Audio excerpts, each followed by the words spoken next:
सानसेयारि बड'सा खौरांलाइनि दिनैनि थामहिनबा 6 सेप्तेम्बरनि बिसानाव फारियै गोदान दिल्लीनि हेमन्त सरगियारिनि जोहोलाव आफा, बाक्सानि सबिराम बर'नि फोरोंगिरि सान, क'क्राझारनि भाग्यश्री बसुमतारीनि फोरोंगिरि सान, बर' बाजार सोलोंसालिमा चिरांनि आलेरा बर'नि गियाननि बिगोमा, क'क्राझारनि सनाजुलि बसुमतारीनि सोरां लामा, उदालगुरिनि इयुनसा बर'नि गोरबो, बाक्सानि रैदोम बर'नि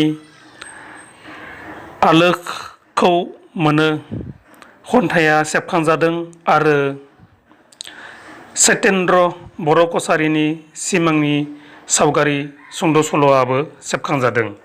मिजिंथिबादि सानसेयारि बड'सा खौरांलाइयाव अराय नोंथांनि बेसेन बहरा लिरथिखौ दैथायहरबाय थागोन आरो सानसेयारि बड'सा खौरांलाइखौ अराय अनसायलांबाय थागोन। गोजोन्थों।